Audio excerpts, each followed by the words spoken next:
you awake? I thought I heard you get up. Yeah, I'm awake. Sorry, I just can't sleep. Are you thinking about him? Yeah, a bit. Usually get back to sleep, my love. I'm fine. No, it's okay. What else is on your mind?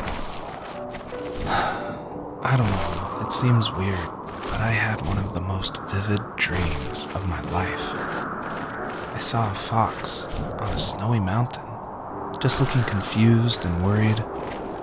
Those eyes. I can't get those eyes out of my head. She was running in the windy snow, looking for something. Do you think it has to do with you and what's been going on? I don't know. It was just a dream, Rachel. They're not meant to make sense. A lot's happened the past couple days, that's all. Well, if you're not going to sleep anyway, you should tell me. I want to hear. All right.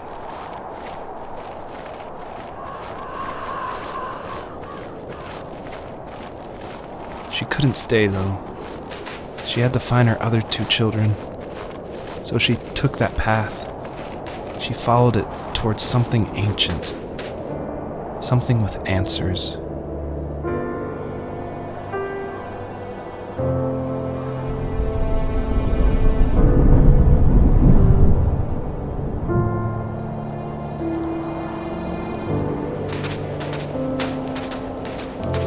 The fox looked high and low, searching for any sign of her cubs. Points of light showed the way to this ancient tree.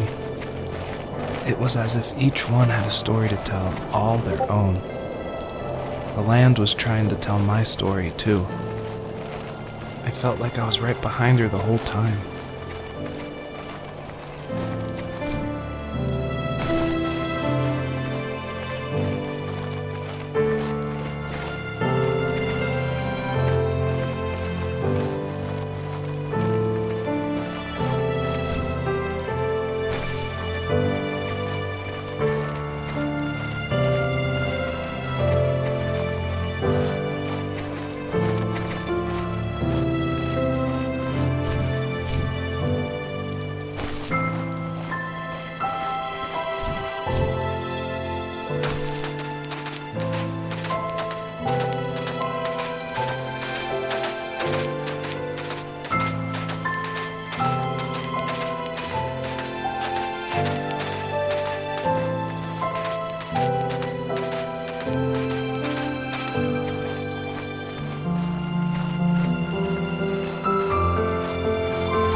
As a kid, did you ever do show and tell in your class?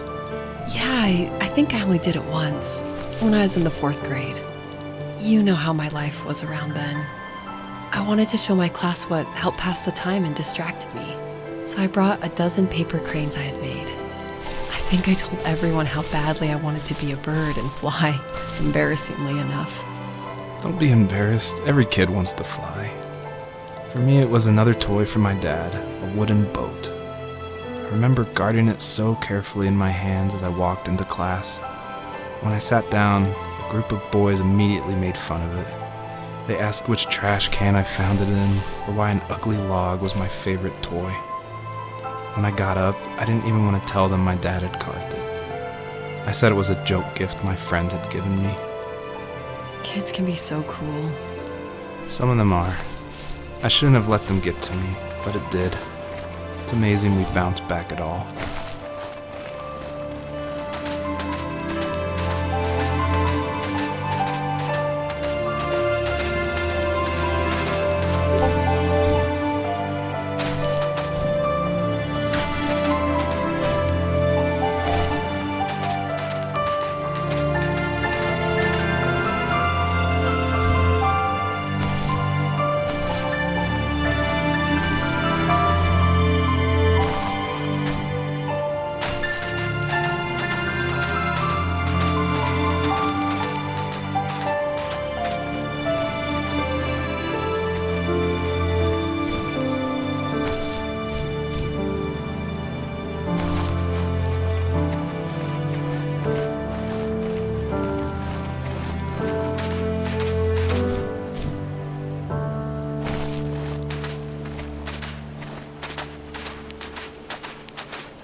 remember what my dad did for a living? Wasn't he like a lumberjack? That's one way of putting it. If wood was a canvas, then a carving knife was his paintbrush. Even after working a 50-hour week, even after his hands were more splinters than skin, he would bring home the nicest piece of Alaskan weeping cedar and make me toys. That wooden train was the first toy I can remember, and I loved it. I just knew from a young age I was going to be a lumberjack, like my father.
The older I got, the more I withdrew.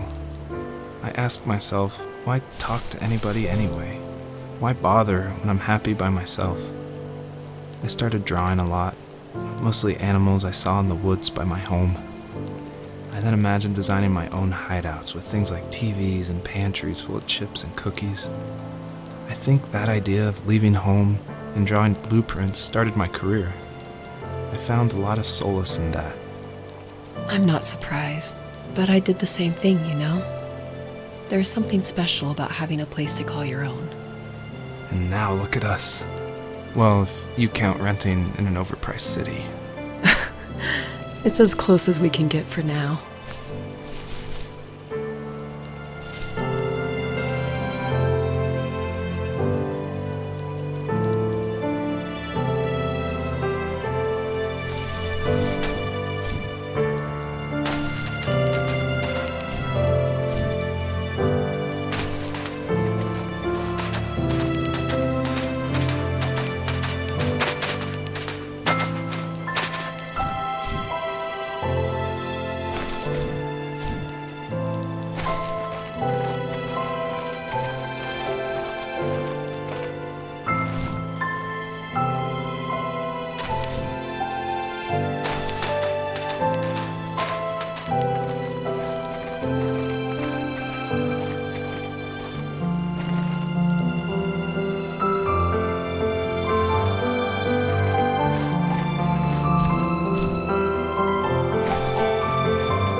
Usually those kids would leave me alone, but somehow they could tell I was different. They made fun of how far away I lived. They called my dad a sourdough. I was a blabbermouth as a kid, telling my dad stories I made up for hours. But after that show and tell, I didn't tell him much anymore.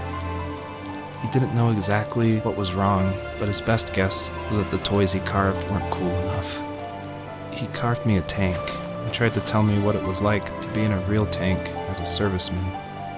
I didn't know your dad was in the military. Yeah, in the army. The sad thing is that I'd pretty much forgotten until just now. There's so much I still don't know about him. I'm sorry. He knows how much you love him. You're going to see him again soon and have some closure, I'm sure.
My teenage years were full of sketching, angst, and trouble.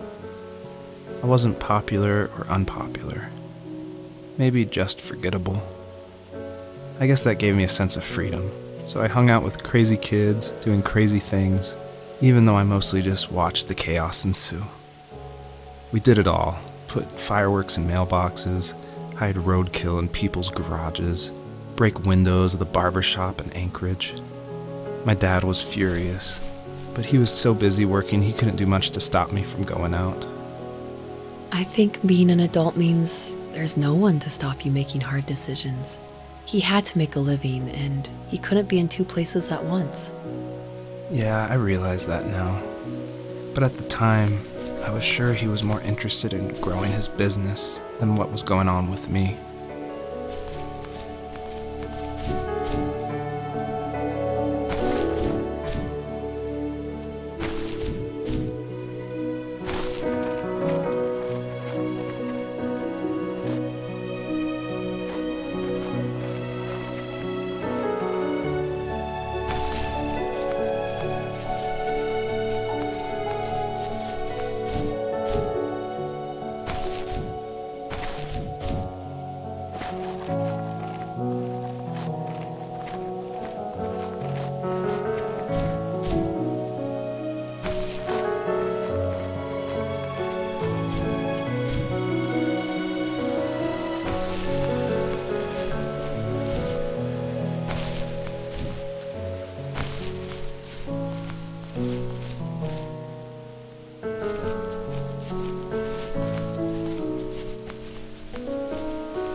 He was working another late night, and my friends were over, saying how bored they were and how they had come all the way out to my house for nothing.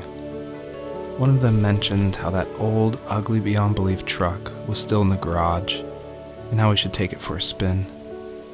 I was only 15, so I kind of fought it for a while. The next thing I knew, we were craning around the mountain path, rocks spitting onto the sides of the cliff, while my dad's cringeworthy bluegrass blared out the speakers. I drove while my friends were in the back of that yellow and purple truck, throwing beer bottles and trash at anything remotely interesting. Felt like I was soaring in the air with borrowed wings. But all good things have endings. A cop outside of Eagle River pulled us over after he saw us in a bottle rocket into someone's yard. What followed was a long night of talking to disappointed adults and feeling smaller than ever.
After he drove me home from the police station, I blew up at him, saying how I never wanted to be like him, how I was going to be someone and leave that hick icebox for good.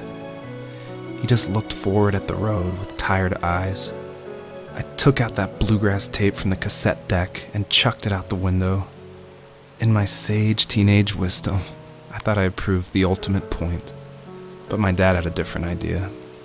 He slammed the brakes, slowly bowed his head while gripping the steering wheel, and finally looked at me. All he said, like it was a polite request, was, "Make this right." I sat there in silence, fuming, but I eventually got out and combed every square inch of the woods, muttering profanity after profanity. I found it 30 minutes later, near a small waterfall off the road. I went back to the truck, put the wet tape back in, and sure enough, it worked. We didn't speak another word to each other the rest of the night.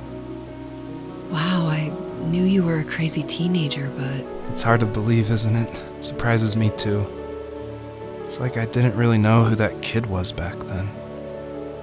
I bet my dad thought the same thing over and over. It's almost like he was saying, "Make this right," to himself, more than to me.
My friends would laugh about that night and talk about how crazy it was, and I laughed along, pretending it didn't bother me. But it did. I imagined my friends growing old in the bush, unable to find that thrill in those godforsaken ice fields. It's like those mountains were a literal wall, keeping me from leaving, where all I would have to look forward to are lumber yards and evening beers. I had to climb over. That was my only goal for a long time.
If there was some way I could take my love of drawing and turn it into a way of escape, nothing would make me happier.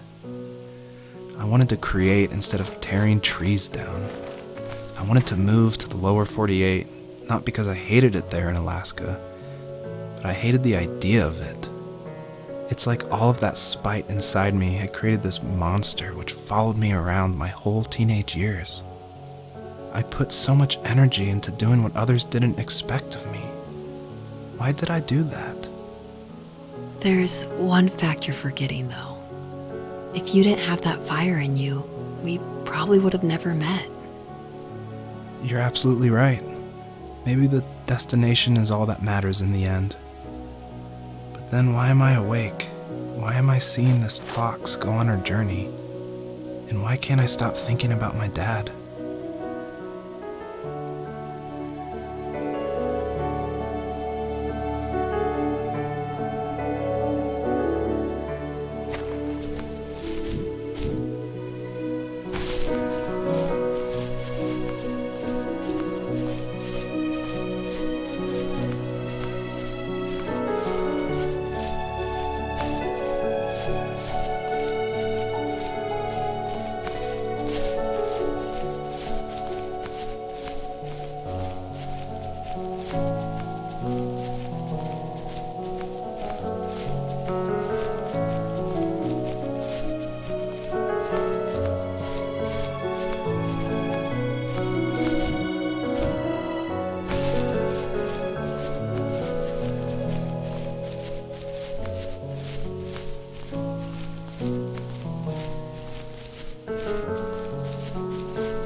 My dad built a lot of stuff in his free time. If he wasn't watching fly fishing or reading Tom Clancy novels, he was carving something. He made tons of birdhouses. Not that he was into bird watching, but I think he really missed working and adding on to the home. If he couldn't afford the time to build onto our own house, he would have to settle with watching birds move into their little homes. We kept an old mattress in the bed of that ugly yellow truck, so we would drive it deep into the woods and then watch the birds fly into their houses while the sun set. Usually it was accompanied by venison jerky or a cold Coke, but not a lot of talking, which is how we both liked it.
Even at my most distant, at the times when I detested him the most, he kept reaching out. For a year straight, he asked me every week when we were going camping. I thought he was just dense. Eventually, to shut him up, I agreed. We carried out the worn lawn chairs from the garage and set up a cinder block campfire at the site we'd always used behind the house. We walked down the mountain path, talking in the warm sunshine we only got a couple months of the year. Those 3 obsidian rocks shimmered alongside the shore, almost like sparklers pressed against a dark window. I'll never forget that wet stone on my feet, or how those massive mountains looked even bigger in the lake's reflection. I felt small, but grateful. As the sun set, my dad found something I hadn't seen for a long time. The tree where I'd made my first carving when I was 6. I hadn't even carved it. My dad had helped me, but I still called it my tree. Something about seeing my name there made me open up, and we talked about everything that night in that old camouflage tent. I told him how much I loved sketching and design, and how it would be a dream to study architecture in Seattle. I told him how I didn't get along with my friends much anymore, but that I didn't mind being alone. He told me he was there for me, and he joked that if all he had to do was write my name on a tree to finally get me to talk, he would have left me carved logs with novels on them in front of my room every morning. I don't know why it took me that long to realize it, but it was then I knew how much he had sacrificed for me.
On our property, there were old abandoned pieces of a shed and car long left unused.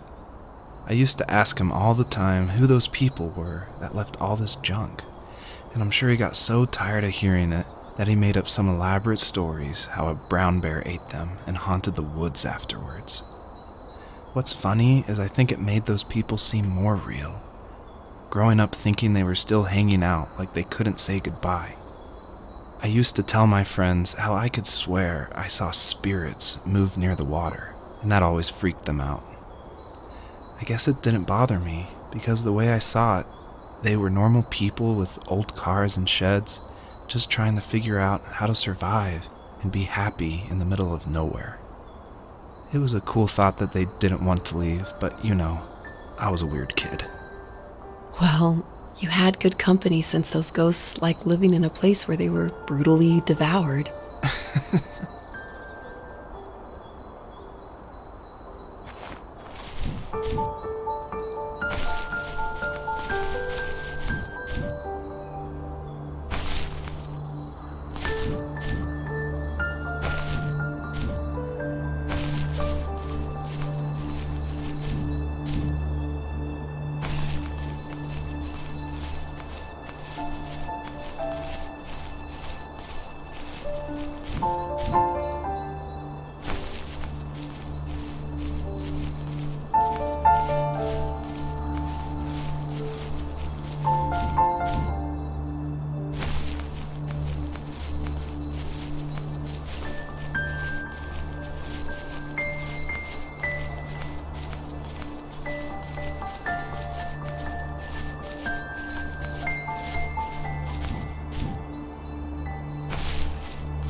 We were happiest underneath the evergreens. We decided it was time to finally map out the hundreds of acres we lived on just to pass the time during the summer. He was only free in the evenings, so I would spend the day wasting time on dial-up internet and sketching, and then we would rush into the woods, pen and map in hand, before evening fell. Sometimes the aurora borealis would cast a cold green glow on the mountainside, and we would finish our route underneath a twilight sky. Sometimes I was lonely during those summer days, but there was comfort in the routine. A lot of teenagers aren't looking for the daily grind, though. There's nothing wrong with wanting to get out, to leave your childhood home. You wanted to progress, to make something of yourself. Yeah, you're right. That house. I'm sure it's the same as how I left it. But then why does it feel so different? I doubt you're the only adult to have looked back and asked that question.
babysitter stood nearby, unfazed, like nothing was wrong. My dad is dead, and he's never coming back, Rachel. I can tell you these stories, but I can never reminisce with him again. He can never hold a grandchild that we'll probably never be able to have. I can never talk to him again, and I'll never be able to say I'm sorry for everything.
I need to go to bed.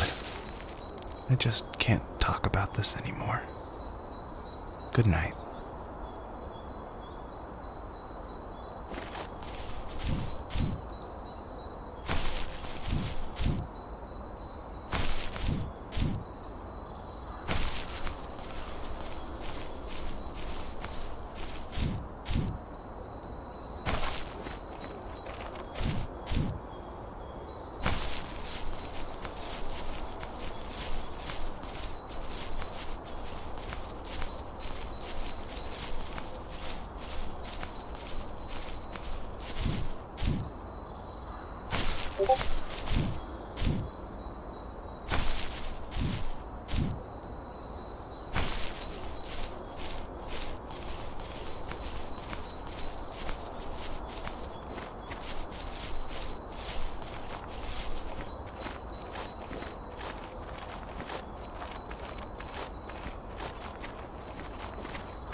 Joseph, you can't go to sleep feeling like this.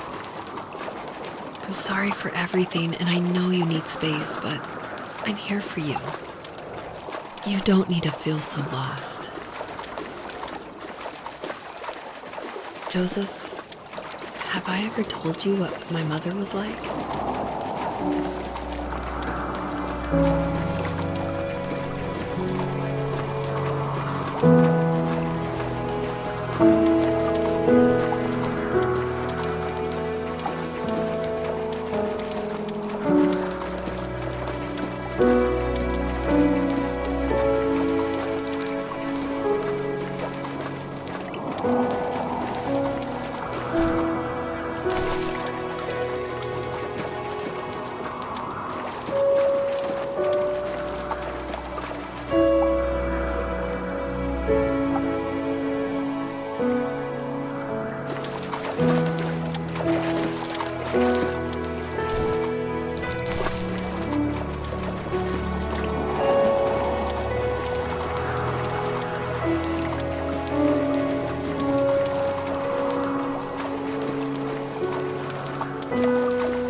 You know what it's like not to have a mom at home.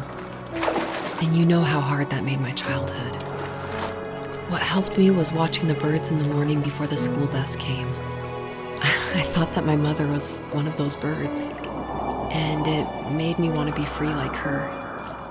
My mom taught me how to fold origami cranes while she was in the hospital.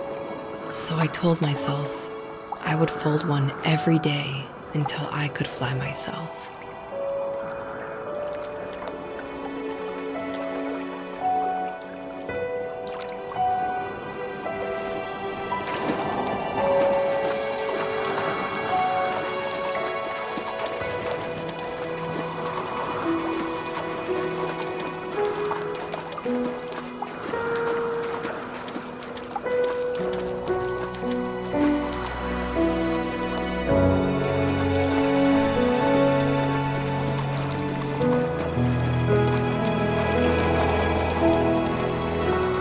I think we both have always loved animals, and for me that love started with a dog. Sometimes this Rottweiler would come up to our property line and wait at the fence for me, but only once in a while. I was sure to check every day immediately after school, and it usually ended in disappointment. I would even steal money from my passed-out dad just so I could buy these off-brand dog biscuits. Even when she did stop by, she never went beyond the fence. Why was she so scared?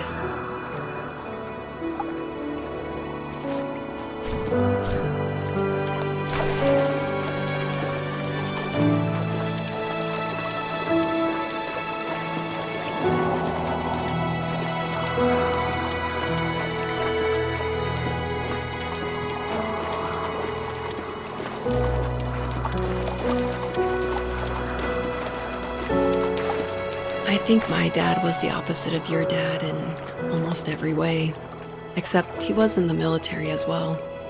He coped with alcohol of every kind. The trailer started falling apart, he got angry, and I withdrew. More and more I became the weird, quiet kid who made lots of origami birds and carried dog biscuits around. I think we were pretty similar when it came to being the weird kids. And that same sincerity in college was one of the reasons I was so drawn to you.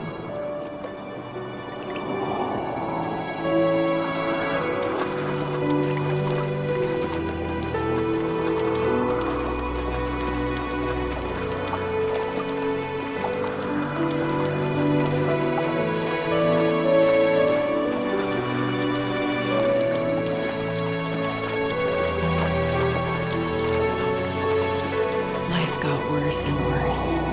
And at one point, I really didn't think I could survive another day with my soul still intact. I had no real friends, let alone neighbors, since we lived in the middle of nowhere. I should have talked to my teacher, but I was scared what he would do if he found out. As I waited for the school bus one morning, I walked around until I found something in an abandoned shed. Something I can't put into words.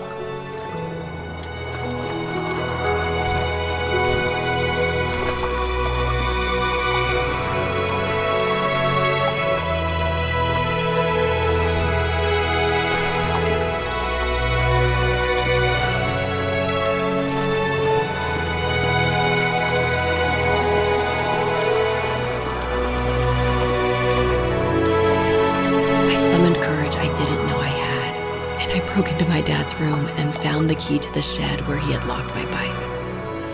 I'll never forget that feeling, the wind rushing by my ears as the sun rose over fields of wheat. I was flying for the first time. I biked as far as my legs could take me until I found a house that felt friendly and that felt like home. Those strangers helped me in so many ways. And if it wasn't for them, I wouldn't have found my foster family. And if it wasn't for my parents, I wouldn't have met you.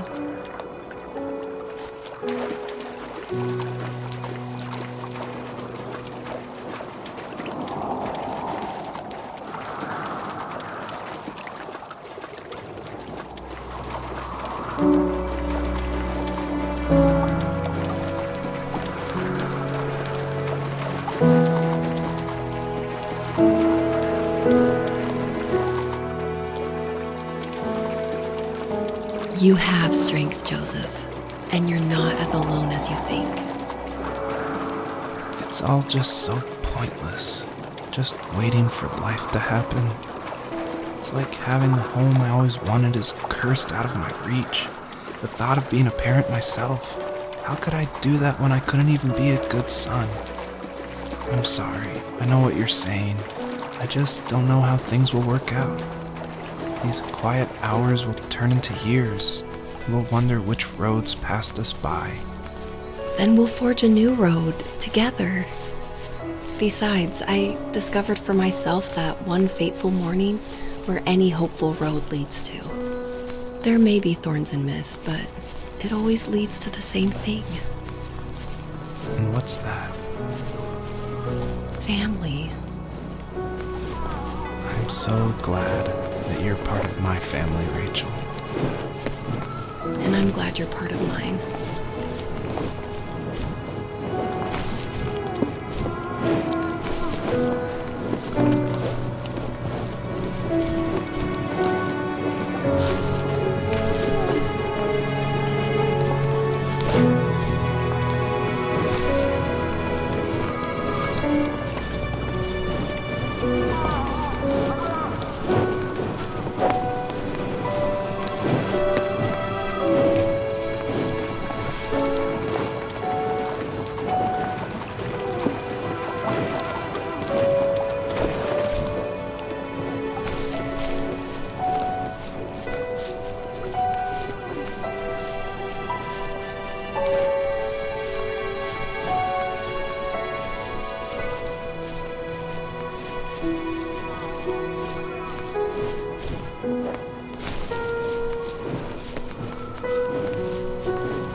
Fox knew her last cub would be waiting for her at the first tree.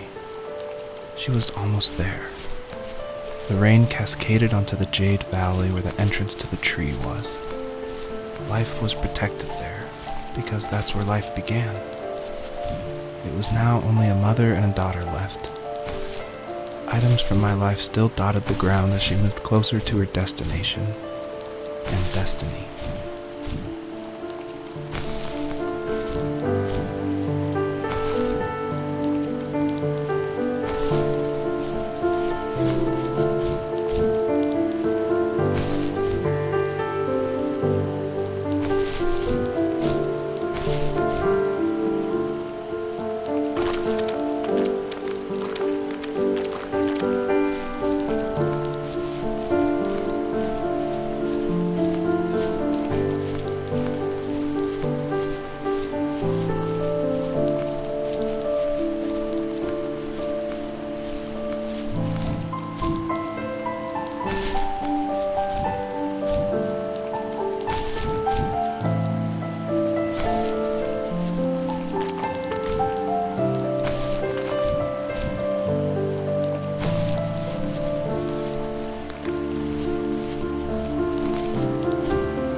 Was that the last time you talked to him?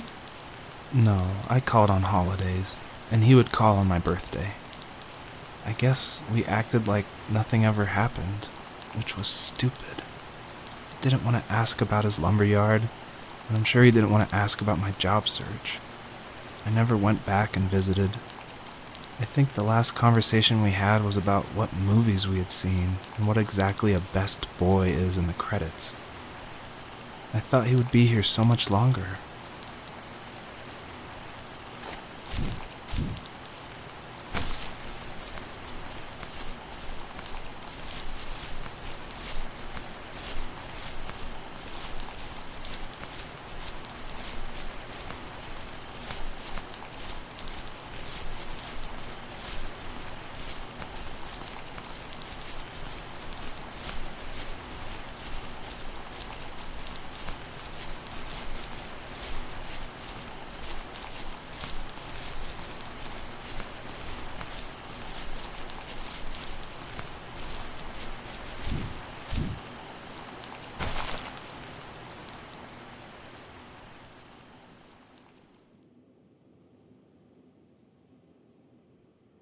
In the distance, the first tree illuminated the wasteland.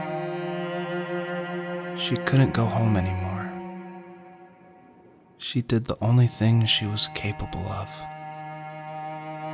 moving forward. My dad died alone in the middle of the wilderness. I should have been talking to him more. I should have done a lot of things differently. If the first tree on earth brought life with it, if it taught the birds to sing and fly and showed saplings how to grow, what could it do for us?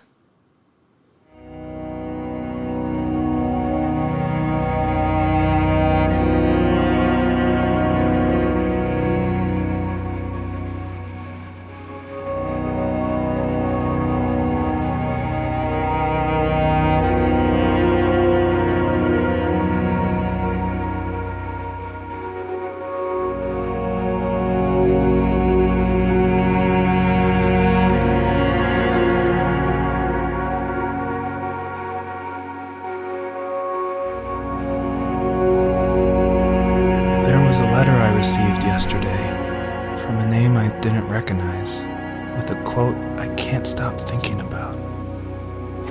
Death is not the opposite of life, but a part of it. More and more, I'm realizing one important truth. Each of us have our own journey to the first tree, but sometimes I'm not sure I'm ready to take that first step. You already have my love.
guess her journey was over.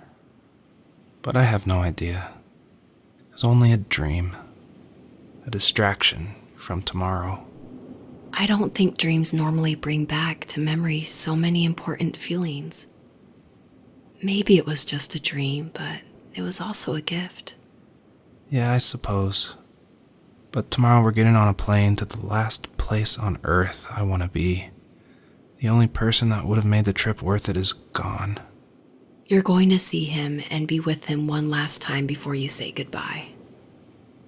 I have one last quote for you by Emerson, sealed in an imaginary letter from me to you. It is the secret of the world that all things subsist and do not die, but only retire a little from sight and afterward return again. Go to sleep, my love. We have a big day tomorrow, but I'll be there with you every step of the way. Thank you. Thanks for listening. Good night, Rachel. Good night, Joseph.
What the hell?